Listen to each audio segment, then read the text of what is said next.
Hallelujah. Sige po, ibigay po natin ang ating pinaka-the best na palakpak para sa Panginoon. Hallelujah. You deserve all the best praise. Thank you, Jesus. Sino pong naniniwala dito na nung namatay ang Panginoon sa krus, bago na ang buhay mo at bago na ang pangalan mo? Amen. Today we're going to sing a new song. The title is New Name Written Down in Glory. Amen. Today we're going to declare na bago na ang pangalan ko, bago na ang buhay ko, and all my sins are forgiven. Amen. Hallelujah. Come on, let's praise Jesus in this place. Woo!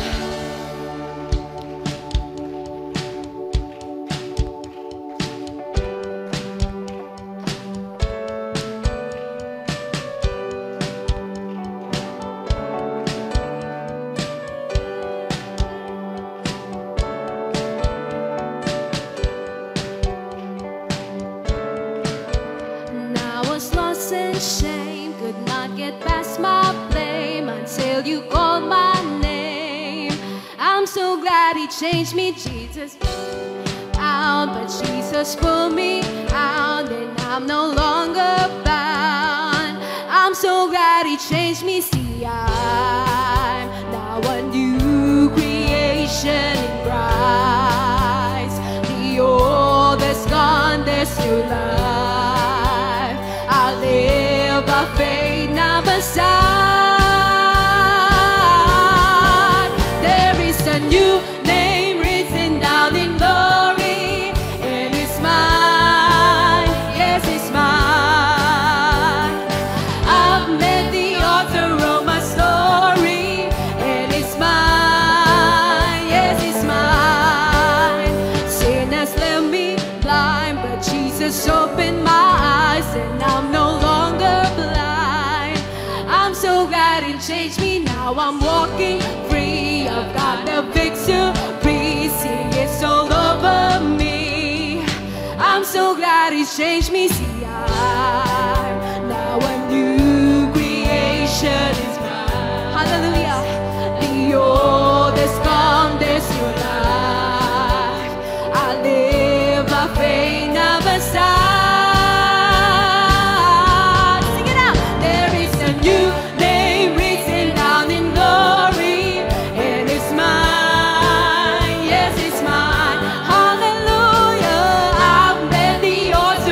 Story,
gonna declare your name because we believe that your name is the most powerful name above here on earth, Lord God.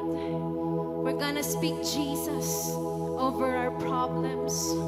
We're gonna speak Jesus over our finances.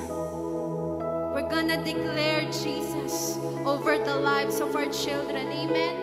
Come on, if you believe na kayang baguhin ng Panginoon yung pinagdadaanan mo or kahit anumang season na meron ka, itaas mo yung mga kamay mo.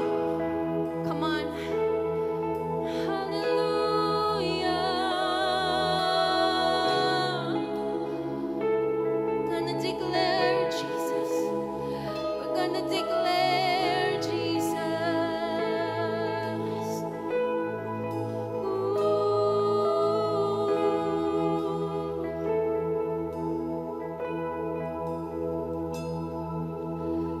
Just wanna speak the name of Jesus over every heart and every mind, declaring there is peace within your presence. I speak Jesus.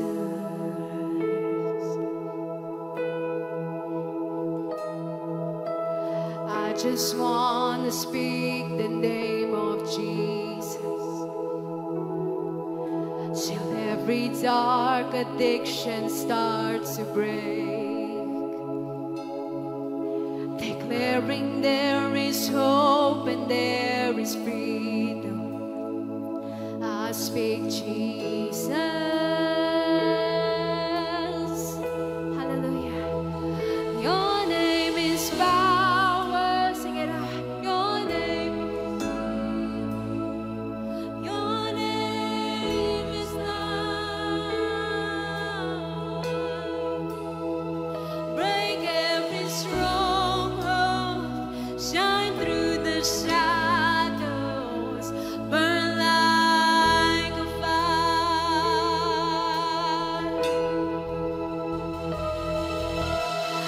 Just want to speak the name of Jesus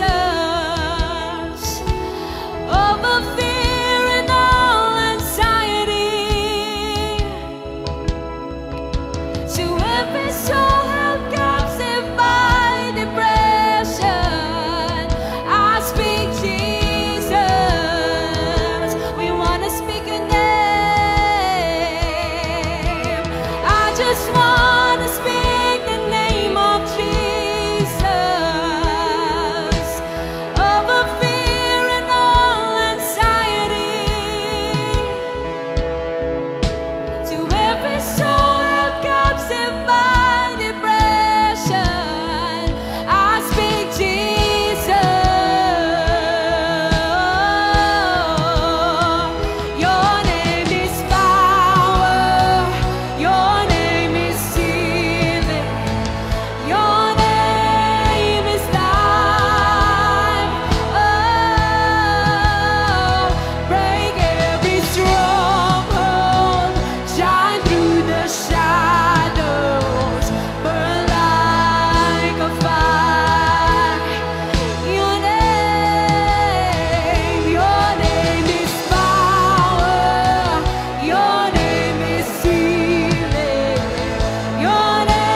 Jesus from the mountain. Come on, church. Jesus in the streets, Jesus in the darkness for every enemy, and Jesus for my family. I speak the holy name, Jesus. Sing it out, shout Jesus from the mountains, Jesus in the streets, Jesus in the darkness of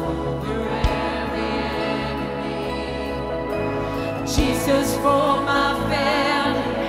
I speak the holy name, Jesus.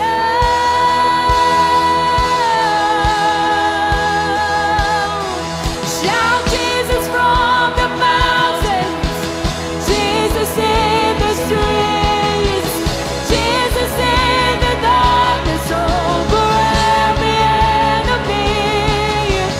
Jesus for my family, I speak the holy name, Jesus. Your name is power, your name is healing, your name is life. Break every stronghold, break every stronghold. Shine through the shadows, burn like a fire. Your name is power, your name is healing, your name is life. Break every stronghold, shine through the shadows, burn like a fire.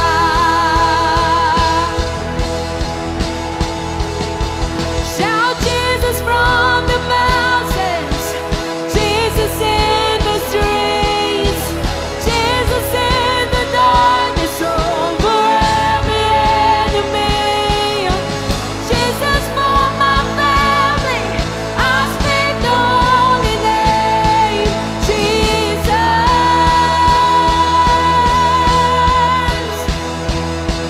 Shout Jesus from the mountains, Jesus in the streets, Jesus in the darkness over every enemy. Jesus for my family, I speak the holy name, Jesus.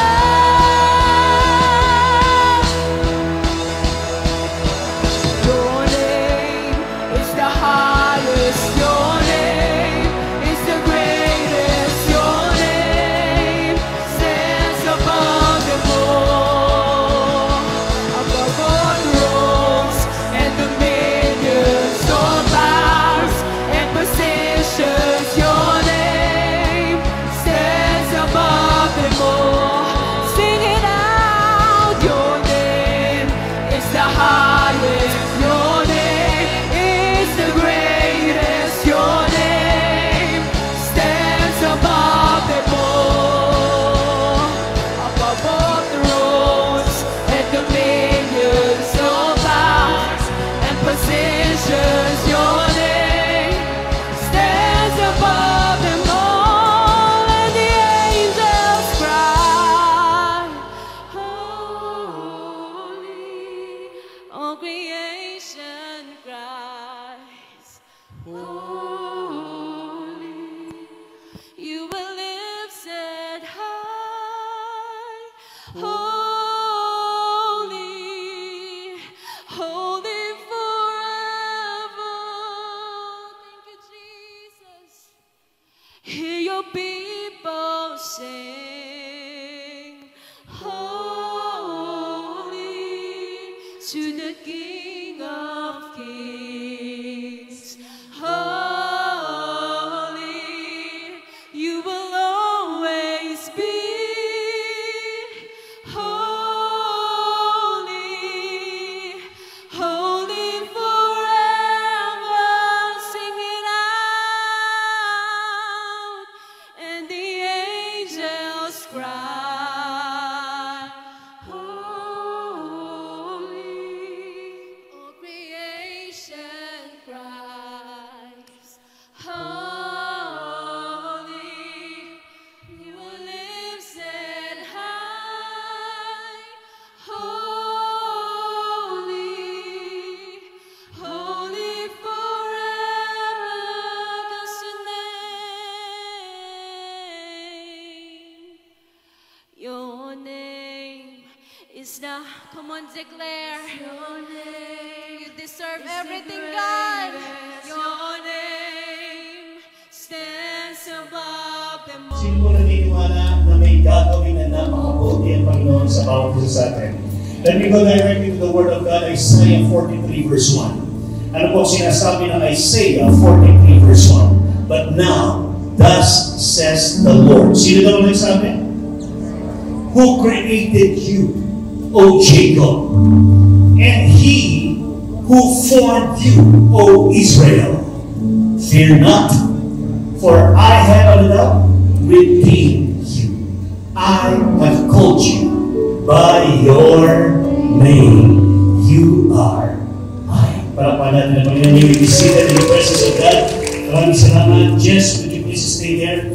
I believe that the presence of God is in this place. Sino po naniniwala na nandito ang presensya ng Panginoon? Amen. So lahat po ng mga first-timers, I don't really know kung sino po yung sa unang pagkakataon kayo nandito. But in this place, there is no other name that will be lifted up but the name of Jesus Christ. Everybody say amen to that. In this place, wala po tayong pinopromote na relihiyon ng mga klase. Ang ating pinopromote ay isang relasyon sa ating Panginoong Jesucristo na nagbigay ng kanyang buhay para sa atin. Amen. Sabi po ng Isaiah 43, si Lord, He is the one who created you.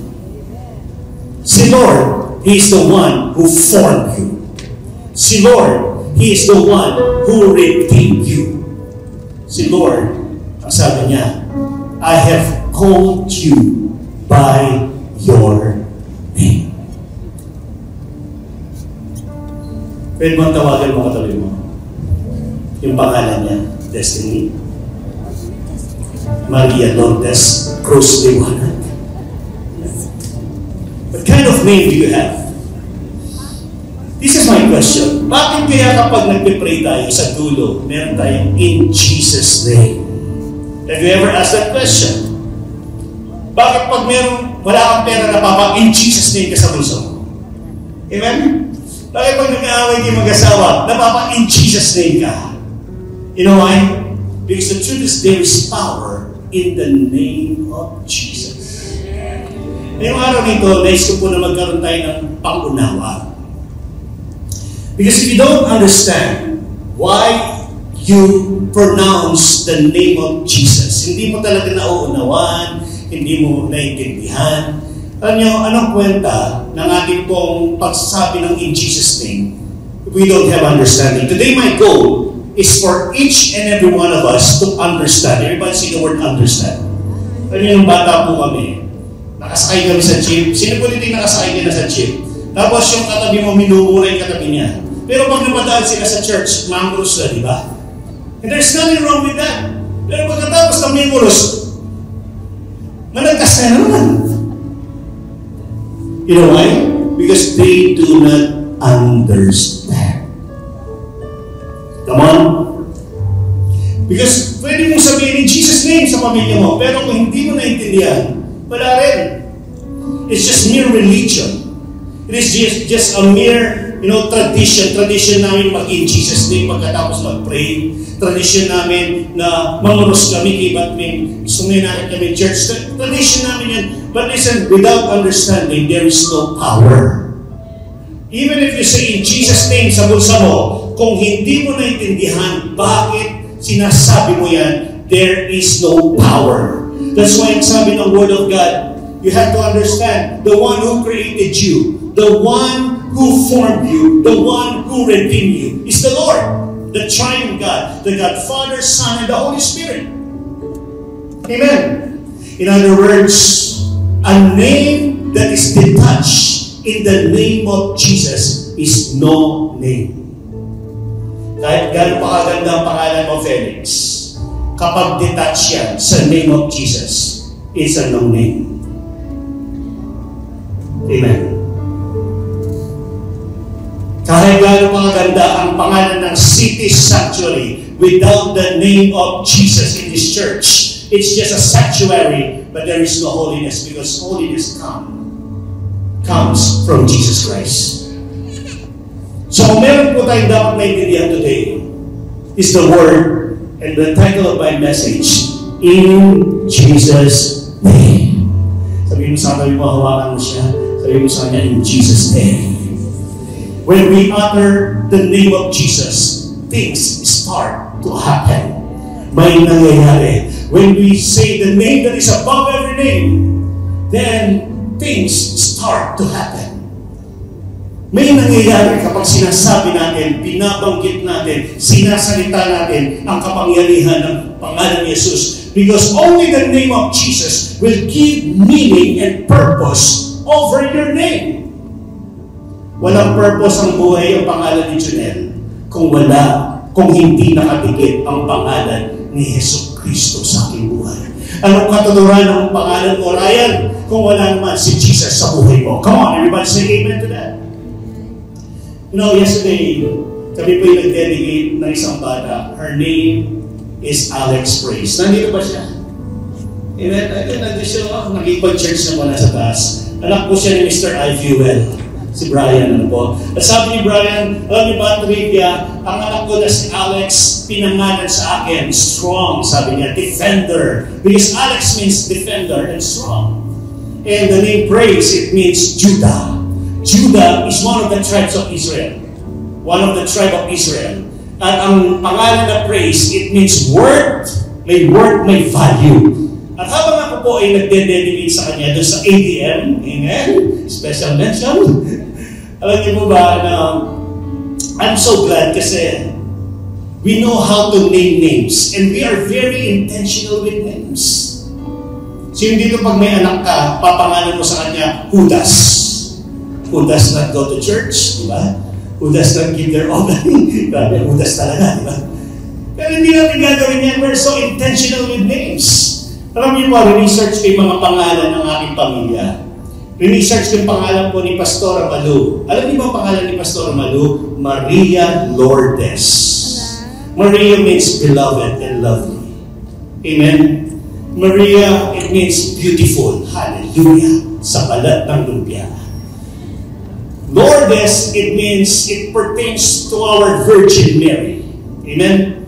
The mother of our Lord Jesus Christ. So beloved, beautiful, and in the likeness of Virgin Mary. Amen? And then, the name of my daughter is Destiny Janelle. It means the future of someone. Yun po yung destiny. And the name Janelle, it means young. Kaya tingnan niyo yung pastor niyo, ako'y mukhang young. Amen? Mukha lang po akong 19. 19, niyo na yun. And then I have a son, his name is Joshua Junel. Joshua, it means God is our salvation. So, a young man with God as his salvation. Ang ganda, tama ko ba? At ang pangalan ko po ay Junel, sabi ni Dilima. Kaya sabi mo, Junel. Ang Junel, it means young leader. A young leader. A leader who creates leader. Yun pong gusto sabihin ng Junel. Kaya kapag yung mga anak ko po, pag si Pastor Malo, tinawag niya si Destiny Janelle, si Joshua Junel, at si Pastor Junel, tinawag niya, Junel! Lahat po may pupunta sa kanya. Mapahali yung buntok. Joke mo po. Sa lahat kayo pupunta, nakakatipid na po siya sa tawag. Amen. Kasi lahat po kami Junel. But kidding aside, what do I mean with this? Your name is meaningless when it is detached from the name of Jesus. Your name is meaningless when it is detached from the name of Jesus. Kailangan ng ating pangalan ay laging nakadikit sa pangalan ni Yesu Kristo. Our names are meaningless when detached from the name of Jesus. In other words, tingnan natin ito, ano po? Maria Lourdes, beloved and beautiful Virgin Mary. Kung walang Jesus si Virgin Mary, para lang siyang isang babaeng nabuntis na walang Diyos sa buhay niya. Ang pangit, di ba? Di ba ang pangit po nun? Si Virgin Mary, virgin siya, nabuntis siya, pero dahil hindi nakatouch si Jesus sa life niya, di para lang siya isa sa mga babaeng nabuntis. Pero alam niyo, Virgin Mary is Virgin Mary because Jesus is attached to her life. So ang ganda ng pangalan po ni Pastora Malu, kapag meron siyang Hesus Kristo sa buhay niya. Everybody say amen to that. Ang ganda po ng pangalan ni Destiny Janelle, a young person with a future. What is destiny? What is your destiny without Jesus? We will just become one of the people na may pangalan na destiny pero wala kang future because God, Jesus holds your future. Ang Panginoon ang may hawak ng iyong hinaharap. Ang pangalan po ni Joshua Janelle is God is my salvation. Ang pangit naman ang pangalan mo, Joshua, pero wala kang Jesus sa buhay mo, walang salvation. Because Jesus is the way, the truth, and the life. No one comes to the Father except through Him. Gusto sabihin nun, anong salvation naman gagaling sa pangalan na Joshua Junel kung wala naman si Jesus sa pangalan niya? Junel, ang pangalan ko. Anong katunuran po ng Junel? A young leader. Anong katuturan niya kung wala si Jesus? Kasi ako yung leader na walang sinusunod. But listen to me. I love Jesus. I follow Jesus. I live out my name. And Jesus is attached to the name of Pastor Junel. Anong katuturan ng city sanctuary? Everybody say city sanctuary. City, it means the multitude. Sanctuary means holiness. We bring holiness to the people, to the city, to the multitude. Kung wala si Jesus, kung hindi naka-attach si Jesus sa city sanctuary, anong katuturan ng simbahan nito? Ang tawag sa church nito, kapag wala si Jesus dito, it's a performing arts center. Come on! May drummer, may keyboardista, may maawit, may mga sumasayaw. Performing arts center yun. Pero listen to this, because Jesus is attached to city sanctuary, it is a place of worship, it is a place of praise, amen? It is a place where we worship the one true King. His name is Jesus. Pwede ba palakpakan po natin ang ating Panginoon? Sino po dito nakukuha ninyo yung pinupuntahan ko, pinupuntos ko? Ang pinupunto ko ngayon, your name is meaningless when it is detached from the name of Jesus. So one more time, hawakan mo katabi mo, sabi mo sa Kanya, in Jesus' name. One more time, huwag ka mahihiya. Walang nakakaya sa in Jesus' name. Because there is so much power in the name of Jesus. The Bible says, in heaven, on earth, and under the earth, every knee shall bow in the name of Jesus. Amen. Wala kang pera, utusan mo ang bulsa mo, in Jesus' name, magkapera ka. May sakit ka sa katawan mo, in Jesus' name. Pagkagalingin ng Panginoon ang pangangatawan mo. Everyone say amen. Meron kang mental illness, meron kang depression, anxiety, in Jesus' name. Come on. In the book of Matthew chapter 17, makikita po natin dito yung istorya ng mga disipulo. For the very first time, alam ko nakita kong medyo na-upset sa Tagalog na inis si Jesus. Why? In verse 14, sabi po dito, and when they had come to the multitude, a man came to him. Nagpunta yung isang lalaki, kneeling down to him and saying, Lord, have mercy on my son. Awa na po kayo sa anak ko, for he is an epileptic and suffers severely, for he often falls into the fire. Dinalaglag niya yung sarili niya sa apoy. And often into the waters, kaya nalulunod siya. Verse 16, ano po sabi dito? So I brought him to your, but they could not cure him. Hindi nila mapagaling. So verse 17, na-frustrate, na-upset si Jesus. And Jesus answered and said, O faithless and perverse generation, how long shall I be with you? How long shall I bear with you? Tapos sabi po niya, bring him here to me. Dahil niyo dito yung bata. And Jesus rebuked the demon, and it came out of him, and the child was cured from that very hour. Gumaling yung pong bata na yun, sa oras na yun. Verse 19, then the disciples came to Jesus privately and said, Lord, why could we not cast it out? Hindi namin mapalayas yung demonyo sa katawan niya na nagsasanti ng pagiging epileptic. Verse 20. So Jesus said to them, because of your unbelief. For assuredly I say to you, if you have faith as a what? Mustard seed. Binhi ng mustasa. You will say to this mountain, move from here to there, and it will move, and nothing will be impossible for you. Sino po dito gusto niyo maranasan yung nothing will be impossible sa buhay mo? Just say the name of Jesus, and nothing will be impossible. Things will happen, mangyayari yung mga pangarap mo. Miracles will start to take place, mangyayaring himala. Sabi ni Nora Honor, walang himala. Ang sabi ni Pastor Junior, may himala sa Panginoon when you say the name of hindi niyo masabi, everyone shout Jesus! Because when you shout the name of Jesus, nothing is impossible. Amen. So these three powerful words, in Jesus' name, masterin natin yan. Why? Because the disciples, they missed it. This was the scenario in Matthew 17. Paano po scenario ganito? May isang lalaki, lumapit sa Jesus. Alam, sabi niya, Jesus, dinala mo yung aking anak doon sa mga disipulo mo, pero hindi nila mapagaling.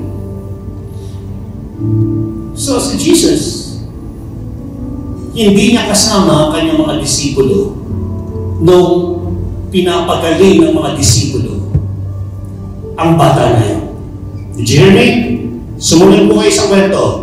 Hindi kasama ni Jesus at hindi kasama ng mga disipulo si Jesus nung pinapagaling nila yung bata na yun. I want you to catch this. So parang ganito, itong lalaki na ito, basta na lang dinala sa mga disipulo. And Jesus began to be upset. Bakit? Kasi hindi mapagaling ang bata, but when Jesus healed the boy, the Bible says, everybody got crazy. No? Ang daming nangyayari sa araw na yun. The disciples came to Jesus at nagtatanong sila, Jesus, paano mo ginawa ito? Bakit dati na namin ginagawa ito, pero ngayon bakit hindi namin nagawa? Let me give you the reason why. Are you excited? Are you excited? Ang Matthew chapter 17, ano yung Matthew chapter? Ay meron pong katapat sa gospel. Because in the gospel, pare-parehas ang kwento na yan. Ang katapat niya ay nasa Matthew chapter 9. So in the book of Matthew chapter 9, yung story ng epileptic na lalaki na bata nito, doon sa Matthew 17 ay nandun siya sa Matthew chapter 9. Comprende, Senyor? Si, Senyor. Now, so dahil parehas ang kwento sa Matthew 17 at parallel siya ng Mark chapter 9, i-rewind po natin ng 3 chapter. So, in the book of Mark chapter 9, 8, 7, and then sa 6, may nangyari. In verse 7 of Mark chapter 6, tignan po natin ito mga kapatid. Nandiyan pa po kayo? Parang rewind po ito. Sabi mo sa akin mo, ni-rewind. And he called the 12 to himself. That's verse 7 of Mark 6.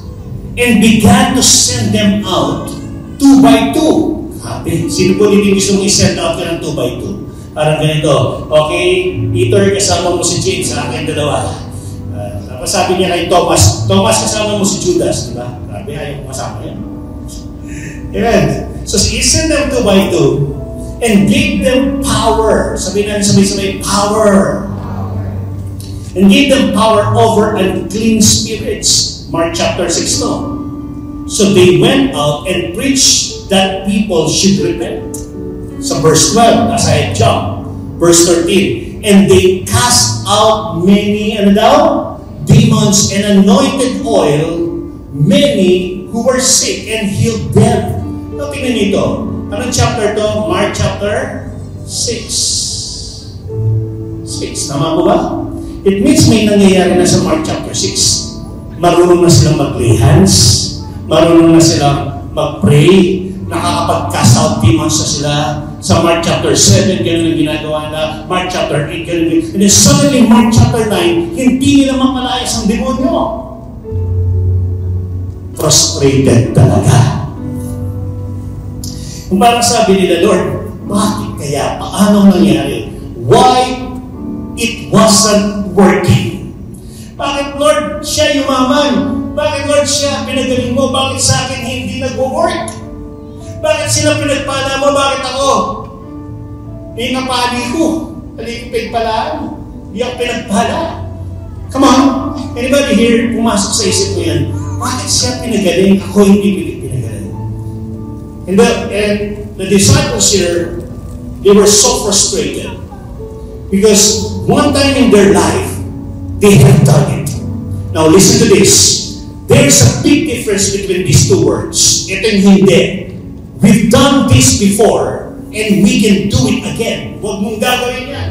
Ito yung pangalawa. Dapat, He has done this before, and He can do it again. It's not about we. It's about Him. Let me repeat that. It's not about me. It's about Him. Si Pastor Junel, nangangaral po akong salita ngayon, hindi lumalabas ang mga salita nito sa sarili mong kakayahan. Ito po'y lumalabas sa pamamagitan ng kapangyarihan ng banal na Espiritu. It's not about me. It's about Him. Everybody say amen to that? Amen. The only problem is they missed the point. Nagpagaling sila ng bata because they are chasing the boy but not Jesus. They were chasing the healing of the boy but not the healer. They were chasing the miracle for the boy, but not the miracle working God. Kung gagalaw ka sa buhay mo, huwag mong i-detach si Jesus sa life mo. Because a name that is detached to the name of Jesus is meaningless. Everybody say amen to that. So there's a big difference. Malaking pagkakaiba. Because only to the name of Jesus that there is authority. Only to the name of Jesus that our names, Junel, meron siyang meaning and purpose. Kung dating Junel na drug addict, ngayon pastor, bakit? Only because in Jesus' name. Come on. Naintindihan mo ba natin? Kung magpapalaki ka ng mga anak mo, you need the name of Jesus in your life. Kung mag-aayos ka ng business mo, you need the name of Jesus in your life. Kung aayusin mo ang mga problema mo, you need the power of the name of Jesus in your life. Everybody say amen to that. Alam niyo, one thing that I figured out, sabi ni Lord sa kanila, "O perverse generation, how long will I be with you?" Alam niyo kung bakit hindi niyo mapalayas yan?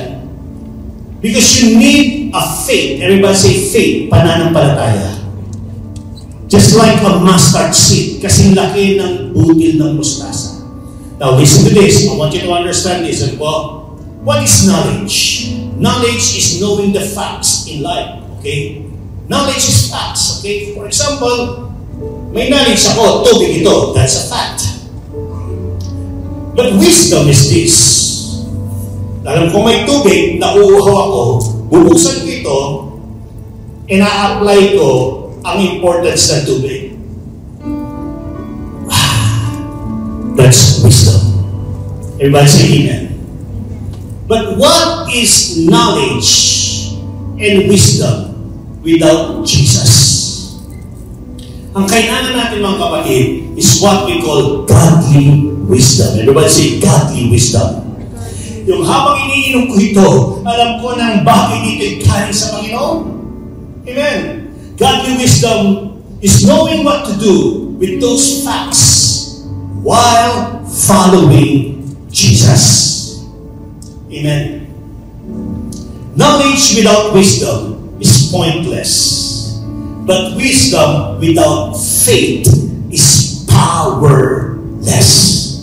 Let me repeat that. Sabay-sabay mo na sabihin. Knowledge without wisdom is what? Pointless. But wisdom without faith is what? Powerless. Kaya sabi ni Jesus, ang reason kung bakit hindi nyo mapalayas yun. Because you have the facts, you have the knowledge, alam nyo ang gagawin nyo, you have the wisdom, ginawa nyo, pero hindi nyo ako kasama. Amen. Kahit gaano ka pa kagaling, kahit cum laude ka pa, kahit nasa iyo lahat ng pera sa buong mundo ito, pero kung wala kang Jesus, walang himala sa buhay mo. Because only through the name of Jesus, in Jesus' name, that things will start to happen. Gusto mong kaganan niya sa pangangatawan mo, you need the name of Jesus. Gusto mo ang mapamilya mo maligtas, you need the name of Jesus. Everybody say amen to that. Having faith to heal is different than having faith in the healer. Yung meron kang pananampalataya para pagagalingin ng mga disipulo, yung bata ay iba sa meron kang pananampalataya sa nagpapagaling, sa nagbibigay, sa nagkakaloob. Kapag inilagay mo ang pananampalataya mo sa healer, healing will follow. Kapag inilagay mo ang pananampalataya mo sa giver, then the blessings will follow. Never ever detach your life to the name of Jesus. Sino po dito nakukuha niyo sinasabi ni Pastor Janelle? I want you to hear this. Little faith in the name of Jesus gets you further and higher than much faith in your own name. Kahit na kasing laki lang ng budil ng mustasa, ang pananampalataya mo sa pangalan ni Jesucristo, yan ay dadaling ka sa malayong lugar at napakataas na lugar kaysa sa sarili mong pangalan. Amen. Come on! Everybody say amen to that. So, sino dito magsasabing, Pastor, parang naiintindihan ko na. Bakit pag nagsabi kong, Panginoon, salamat po sa pagkain. In Jesus' name we pray, amen. Because I always attach the name of Jesus to my prayers. When the name of Jesus is with your prayer is powerful. Everybody say, in Jesus' name. So, tatlong bagay po nais kong ilatag sa inyo. In Jesus' name, we know who we are. Everybody say, we know who we are. Alam natin kung sino tayo. In Jesus' name, we know whose we are. Kung sino tayo at kung kanino tayo, whose we are. And in Jesus' name, we know who you are after. Alam mo kung sinong sinusunod mo. Kung sinong inahabol mo. Alam mo kung sinong nasa harapan mo at sinusundan mo. Everybody say, in Jesus' name. In Jesus' name. Let me start with the first one. We know who we are. Alam natin kung sino tayo. Kasi kapag sinasabi mong in Jesus' name, yung sa Isaiah 43, He created us, He redeemed us, He formed us. We can always say this, our Father, He created us. And only the person who created us can shape our identity. Kung sino ka. Alam mo kung sino ka? Kasi alam mo, anak ka ng Ama. Alam mo kung sino ka? Kasi alam mo, ikaw ay ambassador ni Christ. Alam mo kung sino ka. Alam ko kung sino ako, Janelle. Bakit? Ako'y tinubos ng dugo ni Jesucristo. Come on. You have to have an understanding with that. If you don't know Jesus, you don't know who you are. Outside the name of Jesus, the world will dictate who you are. And the worst is that you will accept it. Hanggang dyan na lang ang buhay mo, hindi ka na-aasenso. Dahil hindi mo alam kung sino ka, you're outside the name of Jesus. Tatanggapin mo na, hanggang dito na lang ako. Kasi hindi mo kilala kung sino ka. Come on. Ginahasa ako ng bata ko, hindi na ako makapag-asawa. Ang sabi ng mundo, wala na mangyayari sa akin. Ang sabi ng Panginoon, hindi. I'm gonna give you a brand new life. Because the only one who can dictate your identity is the one who created you. So never allow people to dictate who you are. Your name must have Jesus attached to it. Dapat nakatingin ang pangalan ni Yesu Cristo in Jesus' name. At alam mo kung sino ka. Kaya anumang problema ang harapin mo, may kulayat man sa harapan mo, may mga ulusman na haharapin, mga problema na ating mararanasan, hindi ka matitinag because we know who we are in Jesus' name. Everybody say amen to that. Outside the name of Jesus, we are meaningless. Only the one who created you can shape your identity. Everybody say amen to that. Pag nagpupunta po tayo sa church, hindi ba usually, Lord, napakabuti mo. Lord, ikaw ang nagpapabago ng buhay. Sometimes, we come to church reminding God of who He is. Look at me. No. You remind yourself who He is and what He can do in your life. I-remind mo, Lord, napakabuti mo. Salamat, Panginoon, dahil mabuti ka, nandito ako. Humihinga pa ako. Nasa church pa ako. May cinema 6 pa. Come on! Amen. Sino dito pag nag-church ka, pag tinaas ng kamay mo, remind mo yung sarili mo na, Lord, maraming problema. But I am reminded that there is power in the name of Jesus. Because we know who we are. Then the second thing is, in Jesus' name, we know whose we are. Ang gusto sabihin nito parang ganito. Sa Tagalog, sa pangalan ni Yesu Cristo, alam natin kung kanino tayo. Kanino ka? Kay Duterte ako. Kanino ka? Kay Bongbong ako. Kanino? Ako, kanino ka? Kay Jesus ako. Amen. Oh, sounds spiritual. No, it's not. Because anything about the Lord and anything about spirituality is foolishness to this world. Pero alam niyo, yung binabangkit ko sa inyo, ito ang tunay na buhay. Amen. Alam niyo ba na si Junel Liwanag ay anak ni Pastora Melba P. Liwanag at ni Reverend Nelson G. Liwanag? Maliwanag po ba? At tuwing tatanungin nila ako, Pastor Junel, sino nanay at tatay mo? Si Pastora Melba Liwanag po, si Reverend Nelson. Sila yung Bible school teacher ko. Alam niyo po ba si Mami, 12 years siyang teacher sa International Bible Seminary and International Bible Institute. Nagturo siya for 12 years ng Old Testament Survey 1 to 8. Ang aking pong ama ay nagturo ng Christology, Pneumatology, at lahat ng mythology. Amen? At napakagaling po na teacher ng aking ama. At ang ina ko po, kapag siya nag-preach, bumababa ang banal na spirito, yung kalapati bumababa sa church. And whenever they talk to me, kanino ka anak? Husa. Kung kanino ka anak? Anak po ako, ni Pastora Melba, ni Pastora Nelson. And I am so honored that I am your son because I know who I am. And I know whose I am. Ang pinakamasaklap, hindi mo alam kung kanino ka anak. Ladies and gentlemen, anak ka ni Lord. Ano man ang nangyayari sa buhay mo, ano man ang nangyayari sa pamilya mo, anong kapiguan sa buhay mo, nalaglag ka man, nangyayari yan, dahil sasabihin sa iyo, ang ama mo ay si Lord. I remember that day na sabi ng tatay ko, nananalangin po siya, Lord, yung anak namin si Junel, drug addict. Pero Lord, nagkataon lang po na anak namin siya sa pisikal. Pero Lord, ikaw naman talaga kanyang ama. Inalaga po namin siya sa iyong kamay. Alam mo, 2005, umuwi ako sa Pampanga. Isang drug addict, binago ng Panginoon.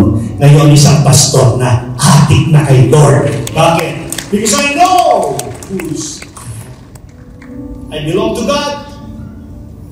I'm a child of God. Everybody say amen to that.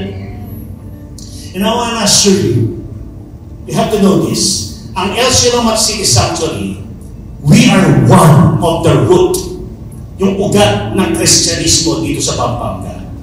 My parents, they founded more than 14 churches all over Santo Tomas, hanggang Minalin, the areas. Kaya pag sinasabi lang, alam ka ni Pastor Melba, kaya pala. Alam ka ni Pastor Nelson, kaya pala. Because I know whose I am. Amen. That's why when Bishop Ariel and Pastor Cesar Castellanos of Colombia, they selected one of the pastors all over the Philippines. One person na papalit po dun sa nag-resign. Sa G12 leadership all over the Philippines. 7,000 churches po tayo. They selected Pastor Junel, becoming one of the national 12. That was 2018. Sabi niya, bakit si Pastor Junel? Bata lang yan, di ba? Yung si Pastor Junel, ano lang yan, di ba? Isa lang siyang pagitong pastor. They didn't understand ang perspective ni Pastor Cesar, ang perspective ni Bishop Oriel. It's not about yung young pastor siya. It's who he is. He is the son of Pastor Melba and Nelson Liwanag. Ang Kristyanismo ay nag-umpisa sa Great Britain, Palitan. Doon po sa bumabaha at dumulubog na barangay dyan sa malapit sa palengke, doon sa sugalan ng nanay at tatay ko ng lolo ko, doon ipinanganak ang El Shalom City Sanctuary, Christ in You, at marami pang mga simbahan dito sa San Fernando, Pampanga. At kaya nung sabi ni Bishop, kaya pala ikaw ang pinili. You know why? Because kilala mo kung sino ka sa Panginoon at kilala namin kung sino yung nanay at tatay mo. Kapag kilala mo kung sino ka sa Panginoon, hindi ka mag-aalanganin sa assignment mo. Hindi ka aayaw sa pinapagawa ni Lord sa iyo. Bakit? Because we know whose are we. Everybody say, Amen to that. One day we were in London. Nung nandun po kami sa London, nakakita po ako ng mga sundalo. They call them the palace guards. At sila po yung nakatayo na gano'n. Sa YouTube, di ba, tsaka sa Facebook, tinutuya sila, di ba? Pinapatawa, gano'n. Pero talaga nakatayo, saka init-initan, nakasuot sila, may mga sombrero. And you know, itong mga palace guards na ito, you don't have to ask them. Alam niyo, sino ka ba? Anong paborito mong kape? Sino bang rini-represent mo? Bakit matipuno ka? Bakit ganyan ka? You don't have to ask them. Because the moment that you see these palace guards, you know they're representing the Queen of London, of UK. Hindi mo kailangan malaman ang pangalan nila. Pag nakita mo silang nakatayo, re-respetuhin mo sila. Because they're not representing their name. They're representing their king and their queen. One day, re-respetuhin ka ng mga tao. Hindi nila kailangan malaman kung sino ka. Ang alam nila, you are Christ, ambassador. 2 Corinthians. Everybody say amen to that. Parapanan si Lord. Sige po. 2 Corinthians 5 verse 20. We are therefore Christ ambassadors. As though God were making His appeal to us, we implore you on Christ's behalf. Be reconciled to God. Ano yung po sinasabi ng Word of God? Because we know who we are in Christ. We are therefore Christ ambassador. Everybody say the word therefore. Sino dito nakakaalala sa Great Commission? Ano po sabi ng Matthew chapter 28 verses 19 to 20? Therefore, ano sabi diyan? Therefore, go and make disciples to... Okay. Sige, for the sake of time, tingnan na lang natin yung therefore, go and make... Sino dito yung gusto mo mabit mo ang pamilya mo para kay Lord? Sino dito yung gusto mo na marami ka mga tao na mailapit sa Panginoon? Magsabi ng amen. Yun yung go and make disciples. Pero yung go and make disciples, meron siyang therefore. Everybody say the word therefore. Ang gusto sabihin ng therefore sa makatuwid. Amen? Yung therefore, go and make disciples. Meron siyang verse na sinatawag natin verse 18. Ano po sinasabi ng verse 18? Tingnan po natin ang salita ng Panginoon. Then Jesus, ano po sabi dito? Then Jesus came and said to them, All authority, saan? In heaven and on earth has been given to me. In other words, yung sinasabi ko po sa inyo, sa makatuwid, pwede mong i-win, pwede mong maligtas, pwede mong i-disciple sa makatuwid. Walang sa makatuwid kung walang authority si Jesus sa life mo. That's why you need to know who you are. Because unless you know who you are, then there will be no therefore. Amen. Sino dito yung naintindihan mo na ngayon na dapat ang pangalan ni Jesus nakadikit sa pangalan mo? Because a name that is not attached to the name of Jesus is a no name. Everybody say amen to that. We have authority because Jesus has authority. Amen. We know who we are and we know whose we are because of the authority of the name of Jesus. When panghawakan mo muna yung katabi mo, sabi mo sa kanya, patapos na, in Jesus' name. Sabi mo sa kanya, in Jesus' name. And lastly, we know whose we are after. Everybody say those words. We know whose we are after. Alam natin kung sino yung ating sinusundan. Alam natin kung sino ang ating inahabol. Listen to me, look at me. There is one thing that the disciples missed in the time that they were casting out the demon. Nung pinapalayas na yung demonyo, doon sa epileptic na bata na yon, na hinahagis niya ang kanyang katawan sa apoy, paminsan-minsan sa tubig, at para sa siraulo, dahil siya inaalinhan ng demonyo, the disciples, everyone say disciples. The disciples missed this. Ano yung na-miss nila? Simple lang. Na-miss nila na ginagawa nila yun na wala si Jesus. Did you hear me? Hindi ka pwede mag-business na walang Jesus. Hindi ka pwede magpalaki ng anak na walang Jesus. Hindi ka pwede magtrabaho na walang Jesus. Because the disciples, they were after the healing and not the healer. The disciples are after the boy and not the one who can heal the boy. Kung meron po akong sasabihin sa inyo, I don't want to go after the healing. I want to go after the healer. I don't want to go after the miracle. I want to go after the miracle working God. Everybody say amen to that. I don't want to go for the breakthrough.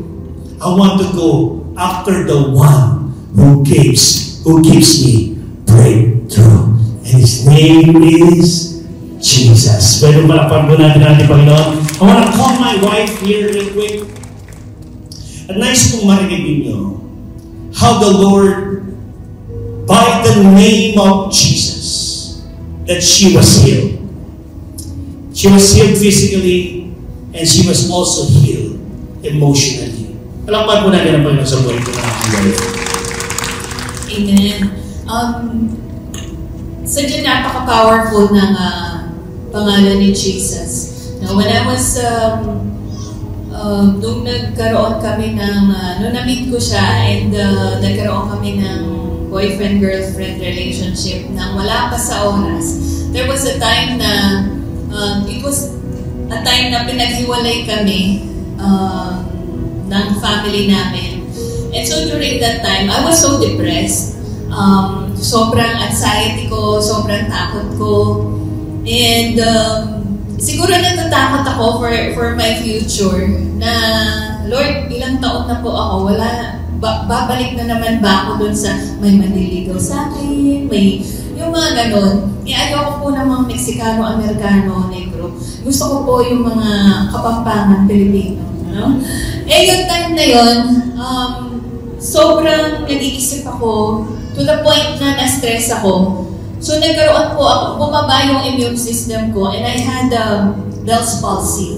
So yung half ng face ko was paralyzed. Nung pina-check up ko, sabi ng doktor, walang gamot.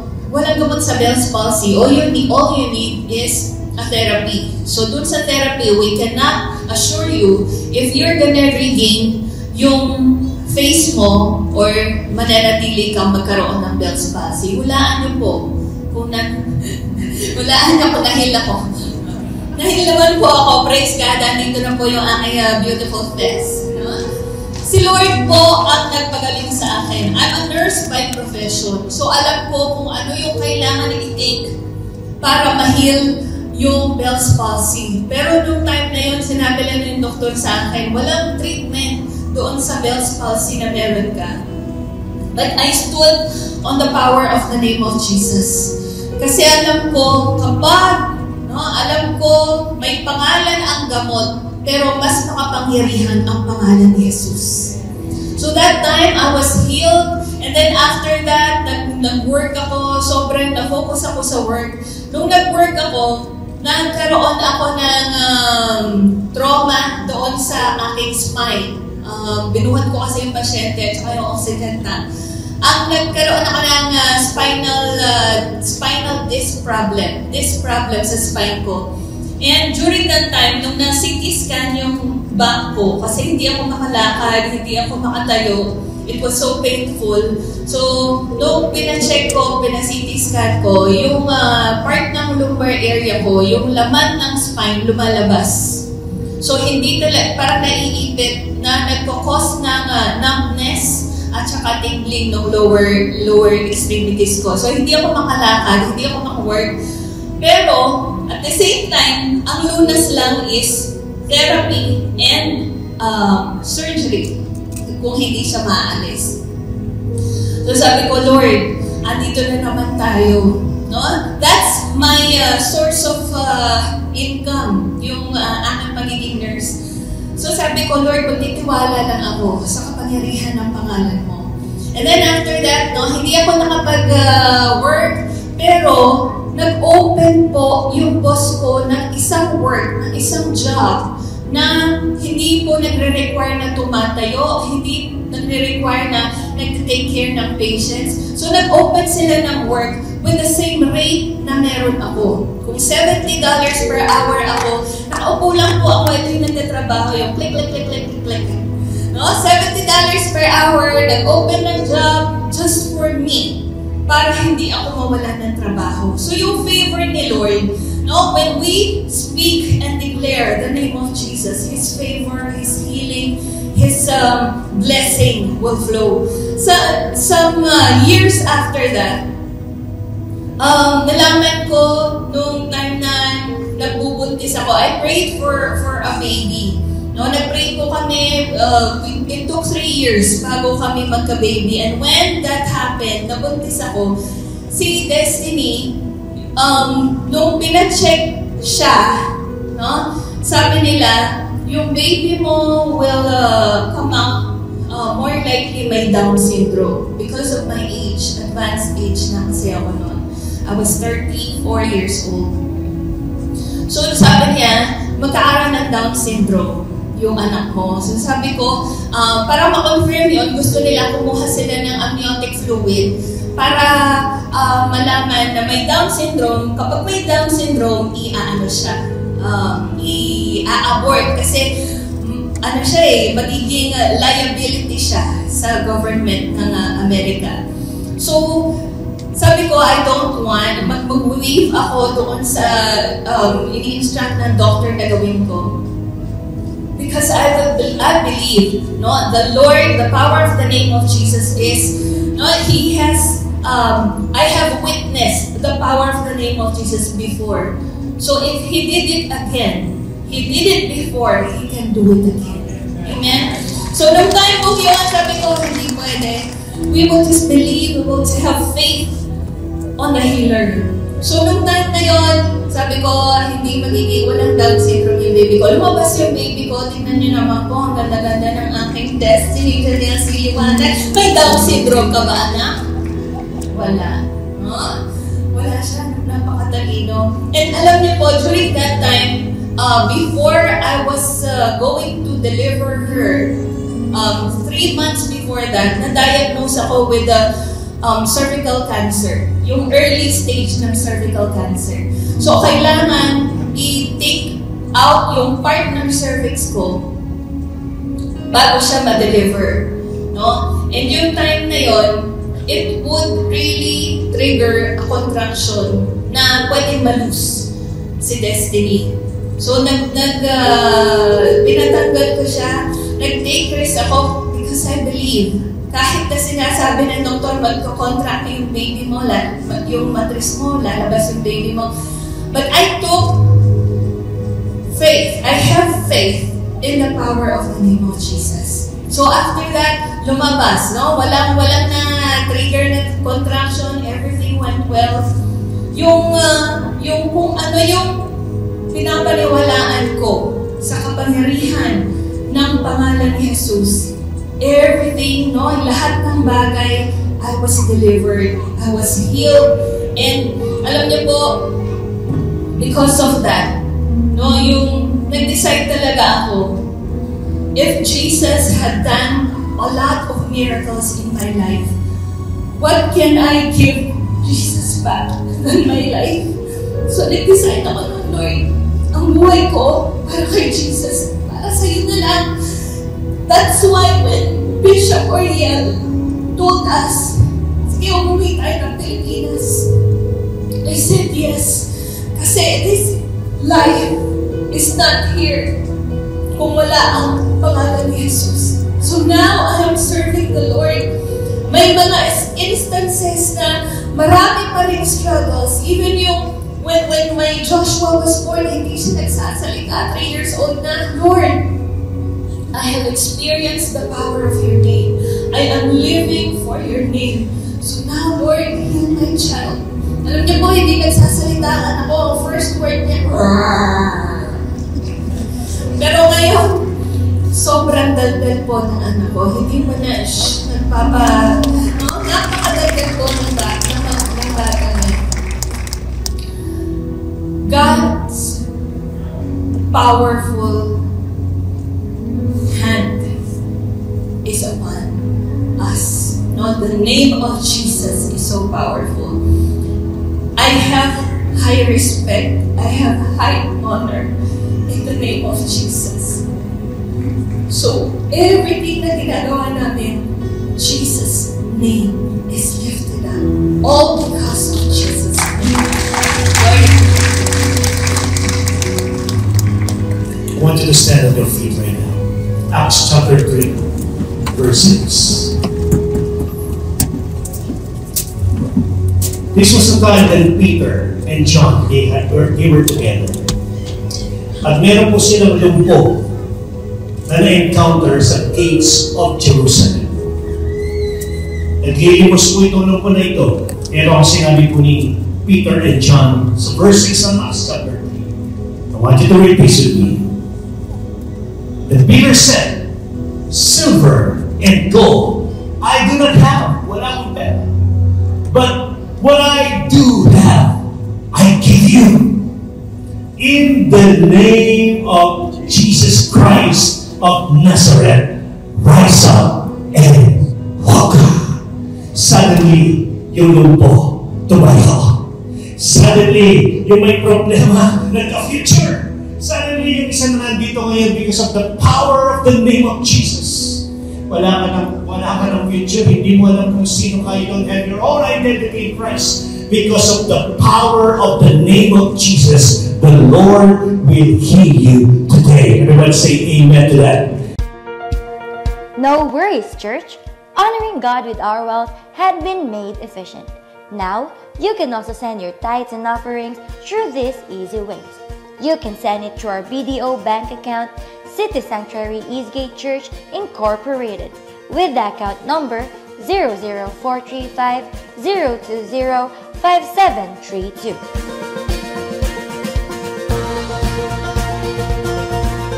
Or you can use GCash and send it to 0916-272-6474.